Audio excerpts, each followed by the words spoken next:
IELTS का भूत। आजकल के आयल्स के जाने माने डर। अगर बैंड नहीं आए तो पता नहीं क्या होगा। अगर रीडिंग में 6 नहीं आए ना इस बार, तो अगली बार तो मुझसे पेपर ही नहीं दिया जाएगा यार। अगर स्पीकिंग में कोई ऐसा क्वेश्चन पूछ लिया जिसका जवाब मुझे नहीं आता, तो मैं क्या बोलूँगा यार। लिसनिंग और रीडिंग के एमसीक्यूज तो बस ना ही आए, और अगर आ गए ना तो बैंड पक्का कटेंगे यार। राइटिंग में 4-5 पाई चार्ट्स नहीं आने चाहिए, वरना मैं तो गया यार। इतना डर इस आयल्स का। क्या है ये आयल्स? देखने में तो बहुत छोटा सा वर्ड लगता है, लेकिन इसने ऐसा जादू किया है खासकर इंडियन स्टूडेंट्स पे कि उन्हें तो इसके अलावा कुछ और नज़र ही नहीं आता अपनी 12th स्टैंडर्ड के बाद। तो आखिर ये आयल्स है क्या? वैसे तो इसे कहते हैं international English language testing system.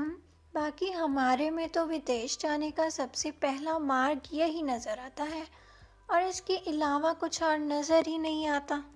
तो इसके सामने ये एक भयंकर सा डर क्यों आ जाता है कि अगर बैंड नहीं आए तो पता नहीं क्या हो जाएगा। यार तुम पहले से ही ऐसा क्यों सोचते हो? अगर ना सोचोगे तो इसे हाँ में कैसे बदलोगे? और अगर हाँ चाहिए तो ना को तो भूलना ही पड़ेगा। अगर आइल्स क्लियर करनी है तो डर को तो ख़त्म करना ही पड़ेगा।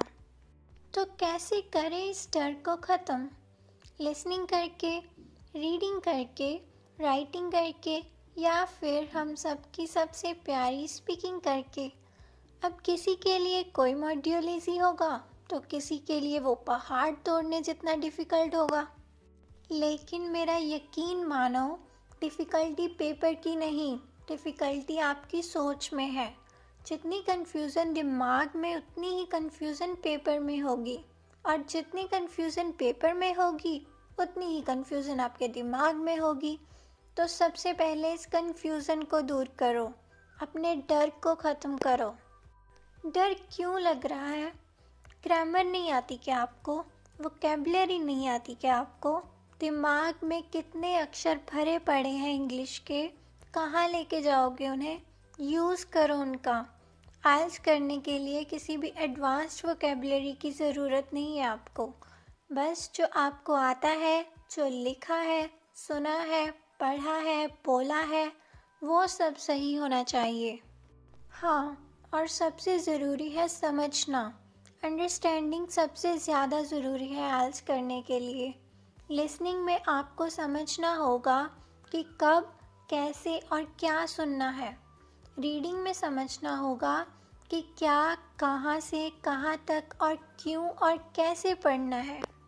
राइटिंग में समझना होगा कि क्या लिखने को कहा गया है, और स्पीकिंग में समझना होगा कि क्या बोलने के लिए हमें कहा जा रहा है। बहुत ज़्यादा और बहुत कम सोचोगे तो मार ज़रूर खाओगे, लेकिन अगर ठीक ठीक सोचोगे, ज़्यादा ऊपर से नहीं और ज़्यादा गहराई से नहीं, तो दिमाग भी ठीक रहेगा, कोई कन्फ्यूज़न भी नहीं होगी, प्रैक्टिस भी बढ़िया होगी, कॉन्फिडेंस भी अपने आप आ जाएगा जब प्रैक्टिस आपकी तगड़ी होगी। अगर वीडियो अच्छी लगी हो तो लाइक एंड सब्सक्राइब ज़रूर कर देना। Thank you for watching and have a nice day.